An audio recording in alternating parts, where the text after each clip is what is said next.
வாழ்க வளமுடன். வாழ்க வளமுடன். இன்றைய சிந்தனை உரை. இன்றைய சிந்தனை உரை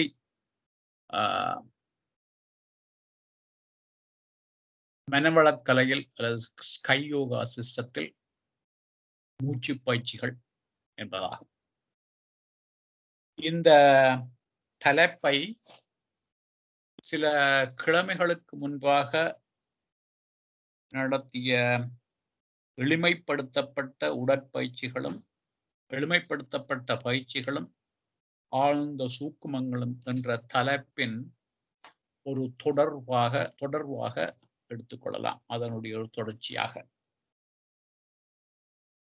ஸ்கை சிஸ்டத்திலே வேதாத்ரி மகரிஷி நமக்கு தொகுத்து தந்திருக்கின்ற பயிற்சிகளிலே உடற்பயிற்சியிலே நியூரோ மஸ்குலர் பிரீதிங் எக்ஸசைஸ் என்று 2 பிரீதிங் எக்ஸசைஸ் மூச்சு பயிற்சி செய்வோம். முக்கியமான 2 பயிற்சிகள். அதே போல் தியான பயிற்சியிலே தியானத்துக்கு எங்களை தயார்படுத்திக் கொள்ளுகின்ற போது 2 பிராணயாம பயிற்சிகள் செய்வோம். தண்டுவட சுத்தி, நாடி சுத்தி, தண்டுவட சுத்தி என்ற 2 பயிற்சிகள். இப்போ இந்த ஸ்கை யோகா சிஸ்டத்திலே அதுபோல மற்ற யோக நெறிகளிலும் இந்த மூச்சு பயிற்சிக்கு பிராணயாம பயிற்சிக்கு முக்கிய இடம் உண்டு. அந்த மூச்சு பயிற்சியினுடைய சில சூக்குமங்களை அல்லது அவற்றின் பின்னாக இருக்கின்ற சில ஆத்மீக உடலியல் ரீதியான சில உட்பொருள்களை கருத்துக்களை இன்றைய இந்த சிந்தனையிலே கவனித்துக் கொள்வோம். முதலிலே மூச்சை பற்றி பேசுகின்ற போது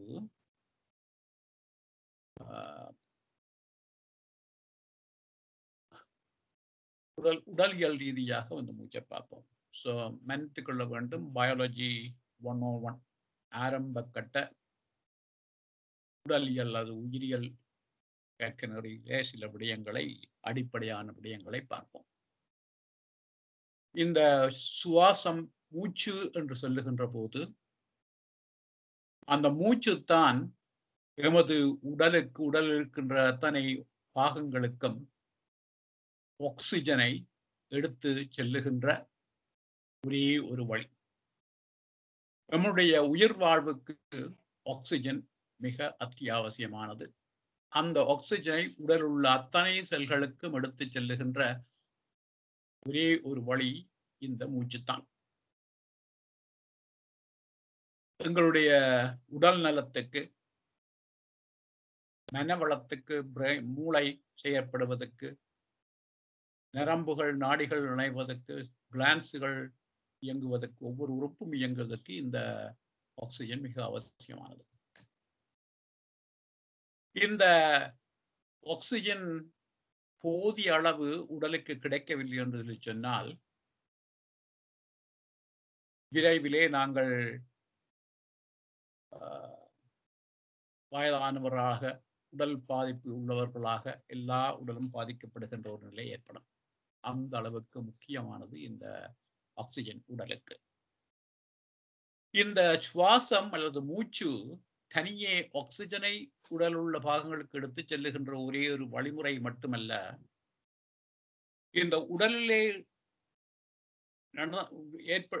உருவாக்கப்படுகின்ற அத்தனை கழிவுகளும் உடலிலிருந்து வெளியேற்றப்பட வேண்டும். இல்லாது விட்டால் உடல்நிலை பாதிக்கப்படும். அந்த கழிவுகளை அகற்றுவதிலும் இந்த சுவாசம் முக்கிய பங்கு வகிக்கின்றது. உடலிலே நாம் கழிவுகளை மலம், சலம், இவ்வாறு வியர்வை என்றெல்லாம் வெளியேற்றுகின்றோம். ஆனால் 70% கழிவுகள் உடலிலிருந்து வெளியேறுவது மூச்சினூடாகத்தான். அப்ப அங்கும் இந்த மூச்சு முக்கியத்துவம் பெறுகின்றது. ஒரு மனிதனுடைய உடல் ஆரோக்கியம் கழிவகற்றுதல் மிக முக்கியம். அந்த பங்கிலே பெரும்பகுதியை வகிப்பதும் இந்த மூச்சு தான். அந்த அளவு உடலுக்கு முக்கியத்துவம் வாய்ந்த இந்த உடற்பயிற்சி, அந்த மூச்சு எவ்வாறு இடம்பெறுகின்றது, பயாலஜி 1-on-1 சுருக்கமாக கொஞ்சம் அடிப்படையாக பார்ப்போம். அந்த மூச்சு பயிற்சியை விளங்கிக் கொள்வதற்கு இது அந்த மூச்சுடைய ப்ரோசஸ் என்று பார்த்தோம் என்று சொல்லி சொன்னால், அல்லது லங்ஸ் நுரையீரல் ப்ரோசஸ் என்று பார்த்தோம் என்றால் 3 அம்சங்கள். ஒன்று வென்டிலேஷன் சிஸ்டம். அப்ப நமது வெளியிலே இருக்கின்ற காற்றுடன் அட்மாஸ்பியர்ல இருக்கின்ற காற்றைக்கும் லங்ஸுக்குள் இருக்கின்ற காற்றையும் பரிமாற்றம் செய்கின்ற ஒரு வீட்டுக்கு ஜன்னல் வைத்திருப்பது போல். பின்பு அந்த லங்ஸுக்குள் நுரையீரலுக்குள் ஆக்சிஜனை இரத்தத்தில் சேர்த்து இரத்தத்தில் இருக்கின்ற கார்பன் டை ஆக்சைடை வெளியேற்றுகின்ற அடுத்த பரிமாற்றம் அது கேஸ் எக்ஸ்சேஞ்ச். பின்பு அந்த இரத்தம் ஊடாக ஒவ்வொரு செல்களுக்கும் இரத்தம் செல்லுகின்ற போது அந்த இரத்தத்திலே இருக்கின்ற அந்த எனர்ஜி, அதை எனர்ஜி உருவாக்கம் செல் ரெஸ்பிரேஷன் என்று சொல்வார்கள். அதுவும் இந்த மூச்சு இந்த ப்ரோசஸினுடைய ஒரு பங்கு. 3 நிகழ்வுகள் இடம்பெறுகின்றது. சுருக்கமாக லங்ஸை பற்றி பார்த்தோம்னா, அது நேசல் கவிட்டி, மூக்கில இருந்து ஆரம்பிச்சு நேசல் கவிட்டியில இருந்து வின் பைப் ஊடாக அந்த வின் பைப் வந்து அது ட்ரக்கியான்னு சொல்வார்கள், புரோங்கையாக பிரிந்து சிறு சிறிதாக புரோங்கோல்ஸ் என்று சொல்வார்கள். அதுவெல்லாம் சென்று முடிவிலே அல்வியோலையிலே முடிகின்றது. இதுதான் லங்ஸினுடைய உள்ள பகுதிகள். இப்ப இந்த லங்ஸிலே இந்த வின் பைப் பார்த்தோம்னா அது பிரிஞ்சு பிரிஞ்சு சிறிதாக சென்று பிரங்கியோல்ஸாக மாறி கொள்கின்ற போது மொத்தத்தில் இந்த இயற்கையின் அதிசயம் என்னவென்று பார்த்தால், இந்த மூக்கில இருந்து தொடங்கி இந்த தொண்டக்குழியில இருந்து தொடங்கி இந்த காற்று போகின்ற பாதையை பார்த்தால் மொத்தமாக 2400 கிலோமீட்டர் அளவுக்கு இந்த காற்றின் பாதை நுரையீரலிலே அந்த அளவு நீளமான பாதை. ஒரு கேள்வி வரலாம், இது எஃபிஷியன்டான சிஸ்டமா? ஏன் இந்த காற்று போறதுக்கு கிட்டடியில மூக்க வச்சதற்கு இவ்வளவு தூரம் காற்று ஏன் பயணம் செய்து போய் ரத்தத்திலே செல்ல வேண்டும் என்ற ஒரு கேள்வி. அங்கும் இயற்கையினுடைய அற்புதம் இங்கேதான் இருக்கின்றது. இந்த சுற்றாடலில் இருக்கின்ற அத்தனை மாசுகள் எல்லாத்தையும் தூய்மைப்படுத்தி ஃபில்டர் பண்ணி சுத்தமான காற்று மட்டுமே இந்த ரத்தத்துக்குள் சேர வேண்டும். மிச்சமெல்லா கழிவுகள், இந்த அசுத்த டாக்ஸின்ஸ் எல்லாம் நிறுவப்படுவதற்கான முறையாக இயற்கையாகவே இது அமைக்கப்பட்டிருக்கு. சில அடிப்பளப்ப இந்த புரோங்கியோல்ஸ் காற்றை சென்று முடிவிலே அல்வியோலஸ் என்று ஒவ்வொரு கொத்து கொத்தாக செரிப்பழம் கொத்துகள் இருப்பது போல முடிவிலே இந்த அல்வியோலையிலே முடிகின்றது. இந்த அல்வியோலை பார்த்தோம்னா இதுல படத்துல காட்டிருக்கிற ஒரு அல்வியோலை இப்படி இருக்கும், ஒரு செரிப்பழம் கொத்தாக இருப்பது போல இவ்வாறு கொத்தல் இருக்கும். இந்த கொத்து பழத்தை பார்க்கின்ற போது கிட்டத்தட்ட 300 மில்லியன் அல்வியோலை எங்களுடைய நுரையீரலில் இருக்கின்றது. அவ்வளவு அந்த அல்வியோலை 300 மில்லியன் அல்வியோலையும் எடுத்து ஒரு நிறத்திலே பரப்புவமா இருந்தால் கிட்டத்தட்ட 1700 ஸ்கொயர் ஃபீட்டை நாங்கள் முழுமையாக மறைக்க முடியும். இதுல உங்களுடைய நுரையீரலில் இருக்கின்ற அல்வியோலை வச்சுக்கொள்ளலாம். அந்த அளவு அல்வியோலை இருக்கின்றது. கிட்டத்தட்ட ஒரு பெரிய டென்னிஸ் கோட்டை முழுமையாக எங்களுடைய நுரையீரலில் இருக்கின்ற அல்வியோலை கொண்டு நாங்கள் கவர் பண்ண முடியும். அவ்வளவு தொகையாக இருக்கின்றது. இந்த அல்வியோலையில தான் நான் சுவாசிக்கின்ற காற்று வந்து இரத்த குழாய்க்குள் ஆக்சிஜனை கொடுத்து கார்பன் டை ஆக்சைடை எடுத்து வெளியேற்றுகின்ற இந்த கேஸ் எக்ஸ்சேஞ்ச், காற்று பரிமாற்றம் நிகழ்கின்றது. படத்துல பார்த்தோமா இருந்தா ஆக்சிஜனை கொடுத்து கார்பன் டை ஆக்சைடு எடுக்கின்றது. அவ்வாறு ரத்தத்திலே எடுக்கப்பட்ட அந்த காற்று ஆக்சிஜன் பின்பு தசைகளில் உங்களுக்கு ஒவ்வொரு செல்லுக்கும் அந்த ஆக்சிஜனை அந்த நரம்பு கொடுக்கப்படும். இதுதான் சுவாசத்திலே நடக்கிற பயிற்சி. இந்த சுவாசம் மூச்சு நடப்பதற்கு பல வகையான தசை நார்கள் உதவுகின்றது. அந்த தசை நார்கள்ல முக்கியமானது இந்த டயப்ரம் என்று சொல்லுவார்கள். இந்த வயிற்று பகுதிக்கு நெஞ்சு பகுதிக்கு உள்ளே இருக்கின்ற இந்த வளைவாக இருக்கின்ற டயப்ரம், அந்த காற்றை உள்ளே இழுக்கின்ற போது இந்த டயப்ரம் மசில்ஸ் அந்த டயப்ரத்தை சுருக்க, இந்த டயப்ரம் பிளாட்டாக வர இந்த நெஞ்சுக்குள்ளே இருக்கின்ற அந்த லங்ஸ் உடைய அளவு அதிகரிக்கும்.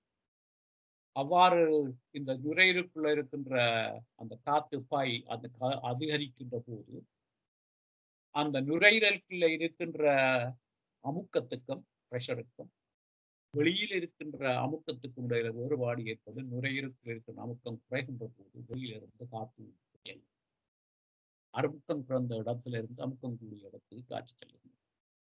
பின்பு இந்த மற்றைய செட் ஆஃப் மசில்ஸ் இந்த டயப்ரம் மசில் ரிலாக்ஸ் பண்ணுகின்ற போது அது சுருங்க அந்த லங்ஸை அமுக்கி லங்ஸுக்குள் பிரஷர் அமுக்கம் அதிகரிக்கின்ற போது வெளிக்காற்றை விட வெளியில் இருக்கிற அமுக்கத்தோட உள்ளுக்குள்ளே அமுக்கம் கூடுகின்ற போது காற்று வெளியாது. நாங்கள் இயல்பாக மூச்சு நடக்கின்ற போது நாங்களாகத்தான் மூச்சை இழுத்து மூச்சை நாங்களாக விடுகின்றோம் என்று அது இயல்பாகவே அமுக்க வேறுபாட்டால இந்த இன்ஹலேஷன் எக்ஸலேஷன் நடந்து கொண்டிருக்கும். அப்ப இந்த மூச்சு இன்ஹலேஷன் எக்ஸலேஷன் நடப்பதற்கு 2 வகையான செட் ஆஃப் மசில்ஸ் இதுக்கு உதவுகின்றோம். அந்த மசில்ஸை மசில் குரூப்பை ஆன்டகனிஸ்டிக் மசில்ஸ் என்று சொல்லுவார்கள். ஒன்றுக்கொன்று முரண்பாடாக இயங்குகின்ற மசில்ஸ். அப்ப அந்த மசில்ஸ் சுருங்குகின்ற போது அது பிரஷர் அதிகரிக்க காற்று பிரஷர் குறைகின்ற போது காற்று உண்டவர். பின்பு அந்த மசில்ஸ் ரிலாக்ஸ் பண்ண மற்ற செட் ஆஃப் மசில்ஸ் இயங்க முடியும். அப்போ ஒரு செட் மசில்ஸ் இன்ஹலேஷனுக்கு பொறுப்பாக இருக்கின்றது, இன்னொரு செட் மசில்ஸ் எக்ஸலேஷனுக்கு பொறுப்பாக. இந்த 2க்கும் இடையில ஒன்றில இருந்து மற்றதுக்கு ஒரு டிரான்சிஷன் நடக்க வேண்டும். அந்த ஒன்றில இருந்து மற்றதுக்கு டிரான்சிஷன் நடக்கின்ற அந்த 2க்கும் இடையிலே ஒரு குறிப்பிட்ட அளவு ஒரு செட் ஆஃப் மசில்ஸ் சுருங்கினது என்று அது ரிலாக்ஸ் பண்ண மற்றது இயங்க விழிக்கிட வேண்டும். அந்த 2 டிரான்சிஷன் நடப்பதற்கு இடையிலே ஒரு மிகச்சிறிய இடைவெளி இருக்கும். அந்த மிகச்சிறிய இடைவெளி என்ன என்பதை சற்று நேரத்தில் பார்ப்போம். இப்ப இந்த லங்ஸினுடைய மொத்த கெப்பாசிட்டி என்று பார்த்தோம்னா 6 லிட்டர் 6000 மில்லி லிட்டர் இந்த லங்ஸுடைய ஒரு சராசரி மனுஷனுடைய கெப்பாசிட்டி. ஆனால் 6 லிட்டர் கெப்பாசிட்டி இருக்கின்ற போதும் இந்த டைடல் வேல்யூன்னு சொல்லுவார்கள், டைடல் வால்யூம் 500 மில்லி லிட்டர் மட்டும்தான். ஒரு சாதாரணமான மனிதர் சுவாசிக்கின்ற போது நார்மல் பிரீதிங்கின் போது மேக்சிமம் ஒருவர் எடுக்கக்கூடிய சுவாசம் 500 மில்லி லிட்டர் மட்டும்தான். மேக்சிமம் உள்ளிழுத்து உள்வாங்கி வெளிவிடக்கூடிய காற்று 500 மில்லி லிட்டர் மட்டுமே. 6 லிட்டர் இருக்கின்ற லங்ஸிலே 1/2 மில்லிலிட்டர் மட்டும்தான் நாங்கள் சாதாரணமாக சுவாசிக்கின்ற போது இழுத்து விடுகின்ற காற்று. இந்த கடத்தல் லைட் ப்ளூவாக இருக்கிறது. அதற்கு மேலாக கிட்டத்தட்ட 3000 லிட்டர் நாங்கள் ஃபோர்ஸ்ஃபுல்லாக மேக்சிமம் இன்ஹலேஷன் மூச்சு எடுக்க முடியுமா இருந்தால் மேக்சிமம் நாங்கள் இருக்கக்கூடிய இடப்பகுதிக்கு ஒரு டீப் இன்ஹலேஷன் செய்தால் மேக்சிமம் அப் டு 3 லிட்டர் காற்றை உண்டாகும். அதுபோல நாங்கள் சாதாரணமாக எக்ஸ்கேல் பண்ணுகின்ற போது மூச்சை விடுகின்ற போது 5 மில்லி லிட்டர் மட்டும்தான். அதை விட டீப் எக்ஸ்கலேஷன் செய்வோமா இருந்தா இன்னும் ஒரு 1100 மில்லி லிட்டரை மேக்சிமம் எங்களாலை வெளிவிட முடியும். அதற்கு கீழாக இருக்கின்ற 1200 அடியில் இருக்கின்ற இந்த கெப்பாசிட்டி எப்பொழுதுமே வெளிவிடாமல் இருக்கின்ற ரெசிடுவல் வால்யூம் என்று சொல்வார்கள். அதுக்குள்ள இருந்து கொண்டே இருக்கும். இதுதான் எங்களுடைய கெப்பாசிட்டி. அப்ப இந்த 500 மில்லி லிட்டர் தான் நாங்கள் நல்ல திடகாத்திரமான நல்ல ஹெல்த்தியாக இருக்கின்ற ஒருவர் மேக்சிமம் இன்ஹேல் பண்ணி எக்ஸ்ஹேல் பண்ணி கொண்டு விடக்கூடிய காற்று 500 மில்லி லிட்டர் மட்டுமே. ஆக்சிஜன் இவ்வளவு முக்கியமானதாக இருந்தும் எங்களுடைய இயற்கையிலே 500 மில்லி லிட்டர் தான் நாங்கள் இன்ஹேல் பண்ணி எக்ஸ்ஹேல் பண்றோம். இந்த 500 மில்லி லிட்டரும் அது மேக்சிமம் கெப்பாசிட்டியாக இருந்து நாங்கள் சுவாசிக்கின்ற அளவு அதை விட குறைவாக இருந்தால் அது அந்த அளவுக்கு உடல்நிலைக்கு பாதகமானதாக அமையும்.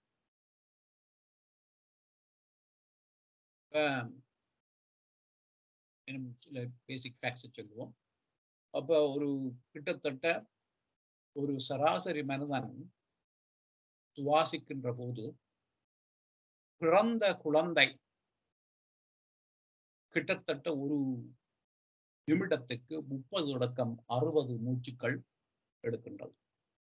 ஆனால் வளர்ந்து அடல்ட்ஸாக வருகின்ற போது அந்த மூச்சு குறைந்து கிட்டத்தட்ட 12 தொடக்கம் 20 மூச்சுக்கள் ஒரு நிமிடத்துக்கு ஒரு சராசரி மனிதன் கொடுக்கின்றார். இவ்வாறு ஆக்சிஜனை நாங்கள் எடுத்து விடுகின்ற போது 500 மில்லி லிட்டர் தான் மேக்சிமம் எடுத்து விட முடிகின்றது. அதுல கிட்டத்தட்ட எல்லோருக்கும் தெரியும், ஒளிக்காற்றிலே இருப்பது 21% ஆக்சிஜன். வெளிவிடுகின்ற காற்றிலே 16% ஆக்சிஜன் வெளிவருகிறது. 5% ஆக்சிஜனை தான் நாங்கள்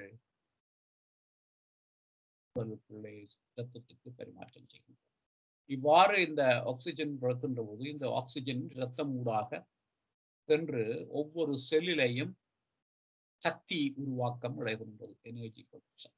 நாங்கள் உட்கொள்ளுகின்ற உணவு எரிக்கப்பட்டு ஆக்சிஜனுடன் சேர்த்து எரிக்கப்பட்டு சக்தி உருவாக்கப்படுகின்ற கிட்டத்தட்ட 686 கிலோ கலோரி சக்தி உருவாக்கப்படுகின்றது. அந்த சக்தி உருவாக்கப்படுகின்ற போது உருவாக்கப்படுகின்ற பை ப்ராடக்ட்ஸ் கழிவுகள் தான் கார்பன் டை ஆக்சைடும் நீரும். அப்ப இந்த கார்பன் டை ஆக்சைடு வெளியேற்றப்பட வேண்டும். அதையும் செய்வது இந்த சுவாசம் தான். இந்த சக்தி உருவாக்கத்திலே விஞ்ஞானம் கண்டுபிடித்துக் கொண்டது, இந்த உணவு எரிக்கப்பட்டு 686 கெமிக்கல் எனர்ஜி உடல் இயக்கத்துக்கு உருவாக்கப்படுகிறது. ஆனால் விஞ்ஞானத்திலே இந்த வெளியே உருவாக்கப்படுகின்ற சக்தி இந்த 686 கிலோ கலோரி மட்டும் அல்ல, இதைவிட அளவிட முடியாத அளவுக்கு இன்னொரு சக்தி உருவாக்கப்படுகின்றது. அந்த சக்தி தான் உடல் இயக்கம் அனைத்துக்கும் அடிப்படையாக இருக்கின்ற சக்தி. அந்த சக்திக்கு பேர் தான் லைஃப் ஃபோர்ஸ், பிராணசக்தி. அப்ப இந்த பிராணசக்தி உருவாக்கப்படுகின்றது காற்றிலிருந்தும் உணவு ஏனைய கிரகங்களிலிருந்து வருகிற வைப்ரேஷன் இதுகள்ல இருந்தெல்லாம் அந்த பிராணசக்தி உடலுக்கு எடுக்கப்படுகின்றது. உடலில் இருக்கின்ற பிராணசக்தி ரிப்ளனிஷ் பண்ணப்படுவது உணவு ஊடாக, காற்று ஊடாக மற்றும் வேறு அட்மாஸ்பியர்ல இருந்து ஏனைய கிரகங்கள் போன்றவற்றிலிருந்து வருகின்ற அந்த கதிர்வீச்சுக்களுக்கு அந்த பிராணசக்தி எடுத்துக்கொள்ளப்படும். அந்த பிராணசக்தியை விஞ்ஞானத்திலே சொல்லுகின்றார்கள். விஞ்ஞானத்திலே அதை கண்டு வேண்டாம், அந்த அளவு சட்டில் ஃபார்ம் ஆஃப் எனர்ஜி. இப்ப அடிப்படை பார்த்த இந்த மூச்சு பயிற்சி அவ்வளவு முக்கியமான மூச்சு பயிற்சி. மேக்சிமம் கெப்பாசிட்டி எங்களால் சுவாசிக்கக்கூடியது 500 மில்லிலிட்டர். ஆனால் அந்த 500 மில்லிலிட்டரும் கிடைப்பதில்லை. பொதுவாக விஞ்ஞானிகள் சொல்லியிருக்கின்றார்கள், மருத்துவ ஆராய்ச்சிகளில் இருந்து கிட்டத்தட்ட 80% மக்கள் சரியான முறையிலே சுவாசம் செய்வதில்லை. அப்ப 500 மில்லிலிட்டரா மேக்சிமம் உங்களால் எடுக்க முடிகின்றது கெப்பாசிட்டி. ஆனால் 80%மானவர்கள் அதை கூட செய்வதில்லை. அப்ப நாங்கள் எடுத்துக்கொள்ளுகின்ற ஆக்சிஜன் இன்னும் குறைவாக இருக்கின்றது. அவ்வாறு ஆக்சிஜனின் உள்வாங்கல் குறைகின்ற போது அதுதான் உடலில் இருக்கின்ற பலவிதமான நோய்கள், வாதைகள் அனைத்துக்கும் வழிவிட்டு செல்லுகின்றன. கிட்டத்தட்ட சொல்லுவார்கள், ஒரு 48 மணித்தியாலத்துக்கு நாங்கள் சராசரியாக இருக்கின்ற ஆக்சிஜனை 35% குறையுமா இருந்தால் அந்த செல் become dysfunctional. அந்த அளவு முக்கியத்துவம் வாய்ந்தது. ஆனால் 80% நாம் சரியான முறையிலே சுவாசிக்கிறதில்லை, சரியான முறையிலே சுவாசிக்க தெரிவதில்லை. அப்ப என்ன விதமான முயற்சிகள், பயிற்சிகள் எடுத்து நாம் இந்த சுவாசிக்கின்ற முறையை நம்மால் கூட்ட முடியுமா, அந்த இம்ப்ரூவ் பண்ண முடியுமா இருந்தா அந்த அளவுக்கு அது உடல் நலத்துக்கு, மனநலத்துக்கு, ஆத்மீக நலத்துக்கு எல்லாவற்றுக்கும் உதவுவதாக அமையும். அவ்வளவு முக்கியத்துவம் வாய்ந்தது இந்த மூச்சு.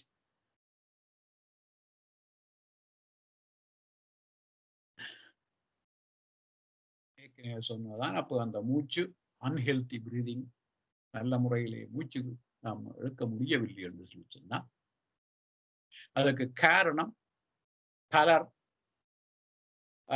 சரியான முறையிலே சுவாசிப்பதில்லை, வாயாலே சுவாசிப்பது, அல்லது இந்த சுவாசத்தின் போது எவ்வாறு சுவாசிப்பது என்பதை ஒரு நிமிடத்திலே பார்ப்போம். நெஞ்சாலே சுவாசிப்பார்கள், செஸ்ட் பிரீதிங். வயிற்றாலே டயப்ரமெட்டிக் பிரீதிங் செய்யாமல் நெஞ்சாலே சுவாசிப்பார். இவ்வாறு போன்றதான் இந்த சுவாசம் சரியான முறையிலே அமைவதில்லை. அவ்வாறு நாங்கள் செய்கின்ற போது நாங்கள் இருக்கின்ற முறை, நடக்கின்ற முறை, எங்களுடைய பழக்க வழக்கங்களாலேயே நாங்கள் எங்களுடைய லங்ஸின் கெப்பாசிட்டி நாங்களாகவே பாதிப்போம். அவ்வாறு நாங்கள் எங்களுடைய லங்ஸினுடைய கெப்பாசிட்டி, எங்களுடைய இந்த பழக்க வழக்கங்களை குறைக்கின்ற போது இந்த மூச்சுக்கு என்ன நடக்கும் என்று சொன்னால், போதிய அளவு ஆக்சிஜன் கிடைக்காத போது அந்த ஆக்சிஜன் தேவைக்காண்டி நாங்கள் ஷலோ பட் ரேபிட் பிரீதிங், அடிக்கடி மூச்சு வேகமாக மூச்சு வாங்குறதுன்னு சொல்லுவோம். அந்த மூச்சு வாங்குறது என்பது அடிக்கடி மூச்சை வாங்குறது, அந்த மூச்சு இழுக்கின்ற காற்று குறைஞ்சு குறைஞ்சு கொண்டே போகின்ற தன்மைதான் ஏற்படும். அவ்வாறு செய்கின்ற போது கழிவுகள் வெளியேறாவிருக்கும். கழிவு வெளியேறுவதற்கு 70% மூச்சு பயன்படுகின்றது. அப்போ அந்த மூச்சு சரியான முறையில் இல்லாத போது உடலிலே கழிவுகளும் பில்டப் பண்ணும். இந்த அவ்வாறு காற்று மூச்சினுடைய அளவு குறைகின்ற போது மென்டல் லெவல், மூளைக்கு செல்லுகின்ற ஆக்சிஜனுடைய அளவு குறைகின்ற போது எங்களுடைய மென்டல் எபிலிட்டி, மனசக்தியும் பாதிக்கப்படுது. இவ்வாறான பாதிப்புகள் எல்லாம் இந்த குறைவால் ஏற்படும். இன்னும் சில அடிப்படைகளை பார்ப்போம் இந்த மூச்சு பயிற்சியை பற்றி. சின்ன ஒரு அப்சர்வேஷன், இந்த டேபிள்ல, இந்த சார்ட்ல நாங்கள் என்ன பார்க்கிறோம்னா, பல்வேறு ஒவ்வொரு மிருகங்கள், அவற்றினுடைய ஒரு நிமிடத்துக்கு அவை எடுக்கின்ற மூச்சுக்களின் எண்ணிக்கையையும் அவர்களுடைய வாழ்க்கை காலத்தையும் பார்ப்போம், லைஃப் ஸ்பேன். சுண்டலி ஒரு நிமிடத்துக்கு 120 நிமிடம் சுவாசிக்கின்றது. Quick shallow breath. சுண்டலி வாழ்கின்ற காலம் 3 வருஷம் ஆவரேஜ். அது மாதிரி முயல் பார்த்தோம்னா ஒரு நிமிடத்துக்கு 40 மூச்சுக்கள் எடுக்கின்றது, 8 வருஷம் வாழுகின்றது. குதிரையை பார்த்தோம்னா ஒரு நிமிடத்துக்கு 20 நிமிடம் சுவாசிக்கின்றது, 40 வருடம் வாழுகின்றது. மனிதன் சராசரியாக ஒரு நிமிடத்துக்கு 15 நிமிடம் சுவாசிக்கின்றான், 80 தொடக்க 100 வயது மனிதனுடைய ஆயுள் காலம் இருக்கு. இப்ப ஆமையை பார்த்தோம்னா, நிலத்திலே வாழுகின்ற ஆமை ஒரு நிமிடத்துக்கு 6 மூச்சுக்கள் எடுக்கின்றது. அந்த ஸ்லோவான பிரீதிங், ஆனா டீப் பிரீதிங். 6 நிமிடங்களுக்கு ஒரு நிமிடத்துக்கு சுவாசிக்கின்ற ஆமை 180 வருடங்கள் வாழுகின்றது. கடல் ஆமை இன்னும் குறைவு, 4 மூச்சுக்கள் ஒரு நிமிடத்துக்கு இழுக்கின்ற கடல் ஆமை நமக்கு தெரியும் 250, 300, 380 வருடங்கள் அந்த கடலாமாய் வாழுகின்றது. இப்போ இதுல இருந்து என்ன தெரியுதுன்னு சொன்னா, எந்த அளவு மூச்சு அதிகமாக மூச்சை வாங்குறோமோ, ஷார்ட் பிரெத், ஃப்ரீக்வென்ட் பிரெத் எடுக்கிறவர்களுடைய ஆயுள் காலம் குறைகின்றது. ஆனால் மெதுவான ஆழமான மூச்சை விடுகின்ற போது ஆயுள் காலம் அதிகரிக்கின்றது. இன்வர்ஸ் ரிலேஷன்ஷிப் இருப்பது இதிலே. இதை இன்னும் ஒரு வழி எடுத்து பார்த்தமா இருந்தா, இந்த அடுத்த படத்திலே காட்டுவது இந்த வாழ்நிலை காலத்துக்கும் அவருடைய ஹார்ட் பீட் படம். ஒவ்வொரு மிருகங்களுக்கும் அவர்களுடைய எவ்வளவு காலம் வாழுகின்றது என்பதையும் எவ்வளவு ஹார்ட் பீட்டையும் பார்த்தோம்னா, கிட்டத்தட்ட எல்லா மிருகங்களுமே இந்த படத்தின்படி கிட்டத்தட்ட 10 to the power of 10 1 billion கீழே காட்டுவது வாழ்நாள் காலத்திலே அவர்களுடைய மொத்த ஹார்ட் பீட். எல்லாவற்றுக்குமே கிட்டத்தட்ட 1 பில்லியன் ஹார்ட் பீட் இருக்கின்றது. கிட்டத்தட்ட மனிதன் ஒரு உயிரினம் பிறக்கின்ற போதே இறைநிலையால் வழங்கப்பட்ட மொத்த ஹார்ட் பீட் 1 பில்லியன். அந்த 1 பில்லியன் ஹார்ட் பீட்டை வேகமாக அடிச்சா குறைஞ்ச காலத்துல வாழ்நாளை முடித்துக் கொள்வோம். ஹார்ட் பீட் மெதுவாக இருக்குமே இருந்தால் நீண்ட காலம் வாழ்நாளை தக்கிக் கொள்ள முடியும் என்பது போன்ற ஒரு வேட்பாடு வருகின்றது. அப்ப இதை விஞ்ஞானத்திலே முழுமையாக ஏற்றுக்கொண்டது இந்த ஆராய்ச்சிகள் இருக்கின்றது. சிலர் அதை கொஞ்சம் பெரும்பாலான கருத்து தெரிவிக்கிறார்கள். ஆனால் எல்லா உயிரினங்களுக்குமே கிட்டத்தட்ட 1 பில்லியன் ஹார்ட் பீட்ஸ் அவருடைய வாழ்க்காலத்திலே இருக்கிறது. அதை வேகமாக யூஸ் பண்ணா வேகமாக போய் சேரலாம், குறைவாக யூஸ் பண்ணா குறைஞ்ச காலத்துல போய் சேரலாம், அதிகமாக போய் சேரலாம். இந்த சுவாசம் நீண்ட ஆழமான சுவாசம் எடுக்கின்ற போது, போதிய அளவு ஆக்சிஜன் வருகின்ற போது, உடலுக்கு தேவையான ஒவ்வொரு செல்லுக்கும் தேவையான ஆக்சிஜனை எடுத்து செல்லுவதற்கு ஹார்ட் வேகமாக அடிக்க தேவையில்லை. ஏனென்றால் ஒவ்வொரு மூச்சிலும் நிறைய ஆக்சிஜன் வருகின்ற அந்த நிறைய ஆக்சிஜனுக்கு தேவையான ஆக்சிஜனை சப்ளை முடிஞ்சால் வேகமாக அடிக்கிறது. ஆனா அந்த இன்ஹேல் பண்ணுகின்ற அந்த சுவாசிக்கின்ற காற்று குறைவாக ஷலோ பிரெத் ஆயிருக்குமே இருந்தால் கொஞ்சம் ஆக்சிஜன் தான் வரும். ஆகவே உடலுக்கு ஆக்சிஜன் டிப்ரைவேஷன் வருகின்ற போது அந்த ஆக்சிஜன் டிப்ரைவேஷனை போக்குவதற்கு ஹார்ட் வேகமாக அடிச்சு அதிக ஆக்சிஜன் எடுத்து செல்லுவதற்கு. அப்ப கிட்டத்தட்ட இந்த பிரீதிங் ரேட்டுக்கும் ஹார்ட் பீட் ரேட்டுக்கும் இடையில ஒரு பாசிட்டிவ் கோரிலேஷன் இருக்கு.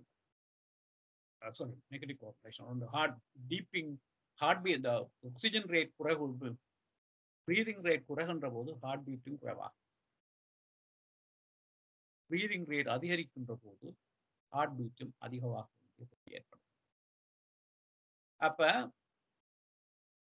இங்கே எவ்வளவுத்துக்கு இந்த சுவாசிக்கின்றது, நாம் மூச்செடுக்கின்ற போது அந்த மூச்சை மெதுவாக ஆனால் ஆழமான பிரீதிங்கை செய்கின்ற போது அந்த அளவுக்கு நமக்கு தரப்பட்ட இந்த ஸ்டாக் ஆஃப் ஹார்ட் பீட்ஸை நாங்கள் நீண்ட காலம் தக்க வைத்துக் கொள்ள வாய்ப்பு இருக்கின்றது. இங்கே வரை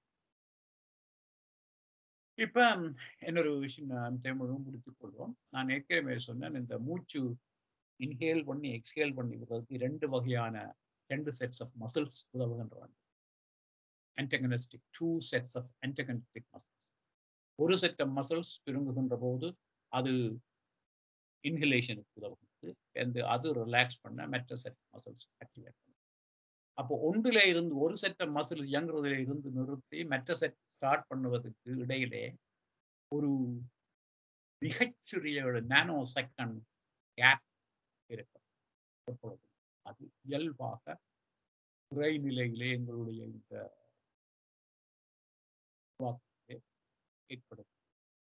அப்ப அவ்வாறு பார்க்கின்ற போது அப்ப சுவாசத்தை இழுக்கின்ற போது அது இன்ஹலேஷன், அதை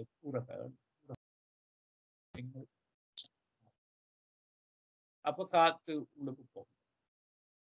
உள்ளுக்கு போன பின்பு அந்த மூச்சை வெளிவிடுவதற்கு இடையில அந்த செட் ஆஃப் மசில்ஸ் ரிலாக்ஸ் பண்ணி அடுத்தது ஸ்டார்ட் பண்றதுக்கு ஒரு நானோ செகண்ட் இடைவெளி இருக்கும்.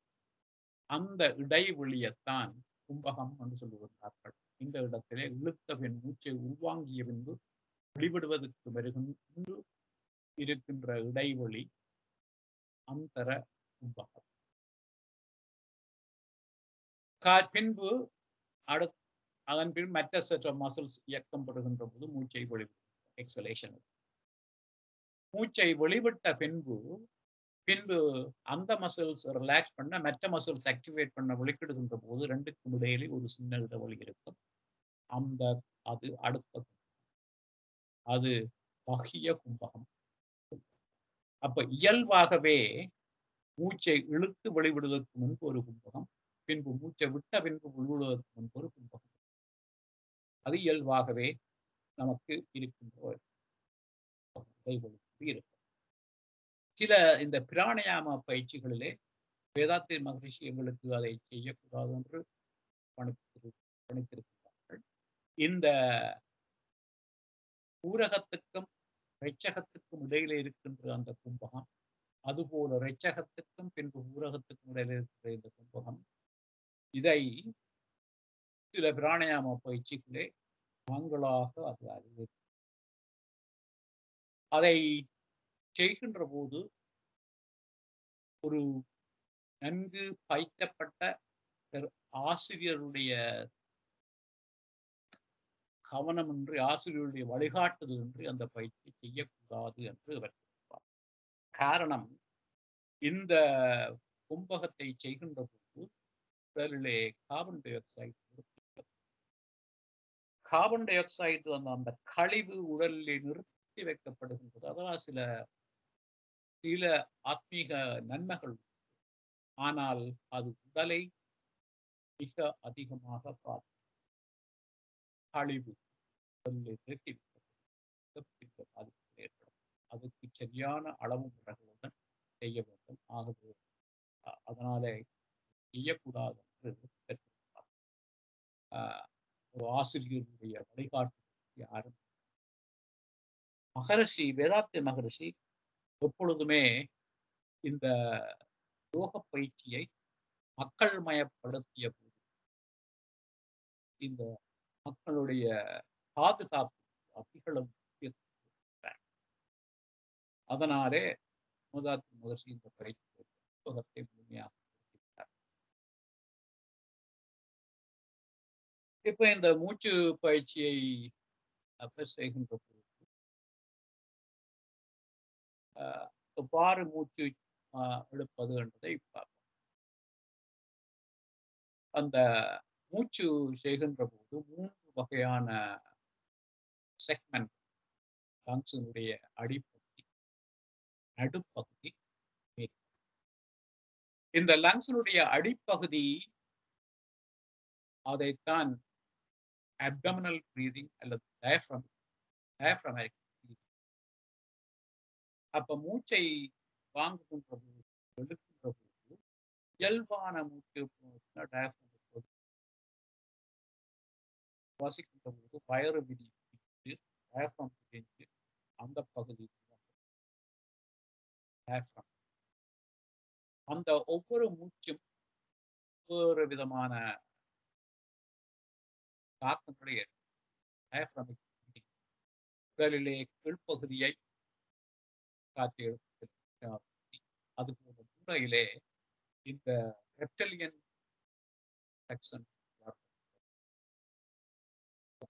அதுதான் இயல்பான தன்னிச்சையான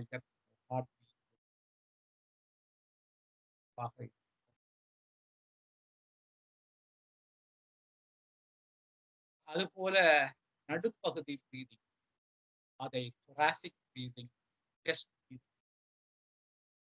அந்த நடுப்பகுதி பிரீதிங் அது மேலியன் காம்ப்ளெக்ஸ் மிருகங்களுக்கே உரித்தான அதுதான் உணர்ச்சிகளை உணர்வுகள் உணர்ச்சிகள்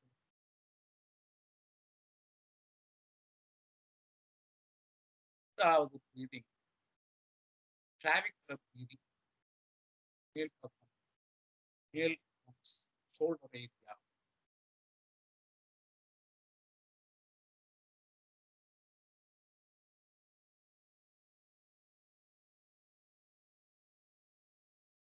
ஆனால் நாங்கள்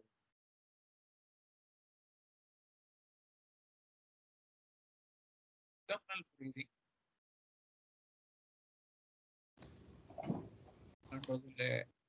என்ற சவுண்டை சொல்லுகின்ற போது மூச்சை என்று சொல்லி எழுத்து இந்த மூச்சு வந்து அடிப்பகுதி அதாவது நடுப்பகுதி என்பது சொல்கின்ற போது நாங்கள் சொல்லி பார்த்தா தெரியும் சொல்லுகின்ற போது நெஞ்சில மேற்பகுதி ஷோல்டர் ஏரியா வந்து என்பது அர்த்தம்.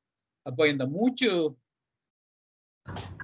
ஆப்டிமல் பிரீதிங் அல்லது யோகிக் பிரீதிங் என்பது வந்து என்னென்று சொல்லி சொன்னா இந்த 3 பகுதிகளையும் முழுமையான முறையிலே மூச்சை இழுக்க வேண்டும். அப்போ இந்த மூச்சை நாங்கள் இழுக்கின்ற போது சிறந்த மூச்சு முறை என்னென்று சொன்னா மூச்சை வாங்குகின்ற போது வயிற்று ஏரியாவால நிரம்பி பின்பு நடு செஸ்ட் நிரம்பி அதன் பின்பு மேல் பகுதி நிறைய வேண்டும். இவ்வாறு மூச்சு ரிதமிக்காக அந்த மூச்சை செய்கின்ற போது அதுதான் ஃபுல் யோகிக் பிரீதிங் என்று சொல்லுவார்கள். இதைத்தான் நாங்கள் எங்களுடைய நியூரோ மஸ்குலர் பிரீதிங் எக்ஸசைஸ்லே நாங்கள் செல்லுகின்ற போது மூச்சு என்ன பிரீதிங் மஸ்குலர் எக்ஸசைஸ் பிரீதிங்ல செய்கின்ற போது பிரீதிங்லே இந்த ஆழ்ந்த மூச்சை லங்ஸை விரிவடைய செய்து அதன் மூலம் அதிக அளவு ஆக்சிஜன் லங்ஸ் கெப்பாசிட்டியை கூட்டி பிரீதிங்கை ஷலோ பிரீதிங்ல இருந்து டீப் ஸ்லோ பிரீதிங்காக மாற்றுகின்ற பயிற்சி தான் இந்த நாங்கள் முதல்ல தொப்புள் மேலே நேவல் மேலே கையை வச்சு கொண்டு இடது கையை காதிலே முட்டி இடது பகுதி லங்ஸை அமர்த்தி கொண்டு மூச்சை எடுக்கின்ற போது நாங்கள் வலது பக்கத்தை விரிவடைய செய்கின்றோம். பிறகு மாதிரி செய்கின்ற போது மற்ற பகுதியை விரிவடைய செய்கின்றோம். பின் 2 கைகளையும் காதிலே மூடி செய்கின்ற போது பின்பக்கத்து லங்ஸை விரிவடைய செய்கின்றோம். அதுபோல கைகளை பக்கவாட்டாக உயர்த்தி கழுத்திலே காதுடை வைத்து செய்கின்ற போது அந்த மசில் ஃபார்மேஷன் என்ன நடக்கும் அவ்வாறு நாங்கள் மூச்சை இழுக்கின்ற போது தனியே அப்டோமினல் பகுதியும் செஸ்ட் பகுதி மட்டும்தான் அந்த நேரத்திலே விரியும். ஷோல்டர் ஏரியா விரிவடைய செய்யாது. அதுபோல நாங்கள் கண்ணுக்கு பாமிங் செய்து செய்கின்ற போது தனியே அப்டோமினல் பட்டி மட்டுமே இயங்கும். அப்ப அந்த லங்ஸினுடைய ஒவ்வொரு பகுதியையும் கெப்பாசிட்டியையும் தனித்தனியாக பயிற்சி செய்து லங்ஸினுடைய கெப்பாசிட்டியை கூட்டுகின்ற அந்த பயிற்சி தான் இந்த நியூரோ மஸ்குலர் பிரீதிங் எக்ஸசைஸ் செய்கின்ற பயிற்சி. அப்ப அந்த காரணம் அந்த மூச்சு அவ்வளவு முக்கியத்துவம் வாய்ந்த அந்த மூச்சு 500 மில்லிலிட்டர் கெப்பாசிட்டியை நாங்கள் யோசிப்பதில் அதை அதிகரிப்பதற்கான ஒரு பயிற்சி தான்.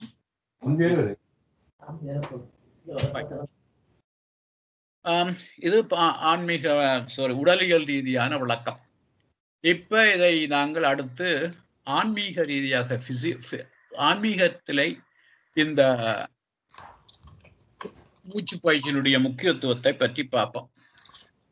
ஆன்மீகத்தை பொறுத்தவரை ஆன்மீகத்திலே வருகின்ற போது இந்த உடல் இயக்கத்துக்கு அல்லது உலக இயக்கத்துக்கே பொறுப்பாக அடிப்படையாக இருக்கின்ற சக்தி உலகமே பிரபஞ்சமே சக்தி வாய்ந்தது, சக்திமயமானது. சக்தியின் வெளிப்பாடுகள் manifestations தான் இந்த மொத்த பிரபஞ்சமுமே. அந்த சக்தி பிராண சக்தி அல்லது யூனிவர்சல் எனர்ஜி அல்லது லைஃப் ஃபோர்ஸ் என்று சொல்லுவோம். அந்த லைஃப் ஃபோர்ஸ் அல்லது பிராண சக்தி அல்லது யூனிவர்சல் சக்தி தான் மொத்த பிரபஞ்சமுமே அந்த சக்தியின் வெளிப்பாடு. இதைத்தான் அந்த சக்தி இயக்கமற்று இருக்கின்ற போது அதுதான் சுத்த வழி. அந்த சுத்த வழி இறைநிலை. அந்த சுத்த வழி அதற்கு அறிவும் உண்டு, ஆற்றலும் உண்டு. அது இயக்கம் பெறுகின்ற போது, அது பேரியக்க மண்டலமாக உருவாகின்ற போது அங்குதான் இயக்கம் மூமெண்ட்ஸ் இடம்பெறுகின்றது. அங்குதான் அந்த இயக்கத்தின் விளைவாக காந்த சக்தி மேக்னெட்டிக் ஃபீல்டு உருவாக்கப்பட்டு அந்த காந்த சக்தியின் தன்மாற்றங்களின் விளைவாகத்தான் மிச்சமெல்லாம் ஏற்பட்டது. அந்த பிராண சக்தி அல்லது லைஃப் ஃபோர்ஸ் எங்கும் நிறைந்திருப்பது. அது டோமன்டாகவும் இருக்கலாம், மேனிஃபெஸ்ட் பண்ணப்படுகின்ற போது நாங்கள் பார்க்கின்ற இந்த பிரபஞ்சத்திலே காணுகின்ற அத்தனை விடயங்களும் அந்த மேனிஃபெஸ்டேஷனில் ஒரு பகுதி தான் நாமும். அந்த பிராண சக்தி அதுவே உடலில் உள்ள ஒவ்வொரு செல்லுடைய இயக்கத்துக்கும் பொறுப்பாக இருக்கின்றது. அது உடலிலே பௌதீக சக்தியாக பிசிக்கல் எனர்ஜியாக இருக்கின்றது, மென்டல் எனர்ஜியாக இருக்கின்றது, மனோசக்தியாக, அதுபோல இன்டலெக்சுவல் எனர்ஜி எல்லாமாகவும் இயங்குவது அந்த அதே மூச்சு தான், அதே பிராண சக்தி. அதனால்தான் அதை உயிர் மூச்சு என்கிறோம். உடல் இயக்கங்கள் அனைத்துக்கும் இந்த மூச்சே ஆதாரம். அந்த மூச்சு எவ்வாறு இருக்கின்றது, அந்த மூச்சு எவ்வாறு ரிப்ளனிஷ் பண்ணப்படுகின்றது என்று பார்த்தா, உணவு மூலமாக, தண்ணி மூலமாக, சூரிய சக்தி மூலமாக, காற்று மூலமாக எல்லாம் அந்த சக்தி நமக்கு வந்து சேருகின்றது. இந்த சக்தி உடலிலே எல்லா செல்கள் எல்லாவற்றுக்கும் எடுத்து செல்லப்படுகின்றது. அது எடுத்து செல்லப்படுகின்ற சேனல்ஸ் தான் நாடிகள் என்று சொல்லுகின்றோம். அப்ப இந்த சேனல்ஸ், இந்த சக்தி, பிராண சக்தி பௌதிக உடலிலே இருக்கின்ற ஒரு சக்தி அல்ல. அது சட்டில் எனர்ஜி அல்லது ஆஸ்ட்ரல் பாடி, சூக்கும சரீரத்துக்குரிய அம்சம்.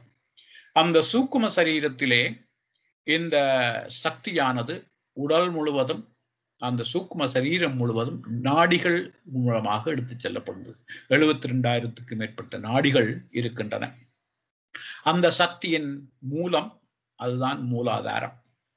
அந்த மூலாதாரத்தில் தேங்கி இருக்கின்ற இந்த சக்தி உடல் முழுவதும், சூக்கும சரீரம் முழுவதும் 72,000க்கும் மேற்பட்ட நாடிகளூடாக எடுத்து செல்லப்படுகின்றது. அந்த நாடிகள் பல 72 நாடுகளிலே முக்கிய நாடிகள், மெயின் ஹைவேஸ் என்று சொல்லுவோம். இடநாடி, பிங்கள நாடி, சுழுமன நாடி என்று 3 நாடிகள் இருக்கின்றது. முந்தைய லெக்சர்ல இதை பார்த்திருக்கின்றோம். ஆகவே அதை பற்றி விரிவாக பார்க்க தேவையில்லை. பிங்கள நாடி, இடநாடி, சூக்ம நாடி என்று, சுழும நாடி என்று 3 நாடிகள் இருக்கின்றன. இந்த நாடிகள், 3 நாடிகள், அந்த நாடிகள் ஊடாக செல்லுகின்ற இந்த பிராண சக்தி தான் இடநாடி, பிங்கள நாடியை பார்த்திருக்கிறோம். இடநாடி, பிங்கள நாடி அது வலது மூச்சு நாசியூடாகவும் இடது நாசியூடாகவும் செல்லுவது. இந்த இடகலை நாடி தான் அது குளிர்த்தன்மை வாய்ந்த நாடி. அதுபோல வலகரை நாடி சூட்டுத்தன்மை வாய்ந்தது. அந்த 2 நாடிகளூடாகவும் மூச்சு மாறி மாறி செல்லுகின்ற போது 90 நிமிடங்களுக்கு இருக்கும் அது இடது நாசியூடாகவும் பின்பு வலது நாசியூடாகவும் மாறி மாறி செல்லும். அவ்வாறு மாறி மாறி செல்வதுதான் உடலை 98.6 degrees Fahrenheitலே உடல் வெப்பத்தை பேணுவதற்கு இந்த மாறி மாறி செல்லுகின்ற இந்த இடநாடி, பிங்கள நாடி உதவுகின்றது. இப்போ உதாரணத்துக்கு ஹாட்டான டேஸ்ல, சூடாக இருக்கின்ற, வெப்பமாக இருக்கின்ற நாட்களிலே இந்த இடநாடியூடாக எடுக்கின்ற மூச்சு அதிகமாக இருக்கும். காரணம், உடலை குளிர்மைப்படுத்த வேண்டும். அதுபோல குளிர்காலத்திலே பிங்கள நாடியூடாக மூச்சு அதிகமாக இருக்கும். காரணம், உடலை சூடாக வைத்திருக்க வேண்டும். அவ்வாறு அந்த இடநாடி பிங்கள நாடி உடல் வெப்பத்தை பாதுகாப்பதற்கு ஒரே நிலையில வைத்திருப்பதற்கு தங்களையே அட்ஜஸ்ட் பண்ணிக்கொள்ளும் எவ்வாறு இருக்கிறது. இதை பற்றி சில பல சூக்குமங்களை சொல்ல முடியும். ஆனால் அதிக நேரம் செலவிடாதபடியாலே அதை நிறுத்திக் கொள்கின்றேன். இந்த இடநாடியூடாக காலை நித்திரையால் எழும்புகின்ற போது 4 to 4:30 டைமில் எழும்பி பார்க்கின்ற போது எந்த நாசியால மூச்சு வருகின்றது என்பதை பொறுத்து ஒவ்வொரு தினங்களிலே அன்றைக்கு என்ன நடக்கும் என்பதை சொல்வார்கள். இவ்வாறெல்லாம் நிறைய இதை பற்றி சொல்லி வைத்திருக்கின்றார்கள். அதை பார்க்க வேண்டாம். அந்த ஏற்கனவே சொன்னது போல அந்த இடநாடியூடாகவும் பிங்கள நாடியூடாகவும் 90 நிமிடங்களுக்கு ஒருக்கா மாறி மாறி சுவாசிக்கணும் சொல்லி ஒழும்பி பார்க்கின்ற போது, விடிய 4 மணிக்கு பார்க்கின்ற போது அந்த நாடி தவறான ஒரு சாதகமான நாடியூடாக வராது, மற்ற நாடியூடாக மூச்சு வருகின்றா, என்ன செய்வது என்பது கேட்டால் அந்த மாற்றை நாங்களாகவே அந்த மூச்சை மாற்ற முடியும். அதற்கும் பயிற்சிகள் உண்டு. வேறொரு சந்தர்ப்பத்திலே அதை பார்ப்போம். அப்போ அந்த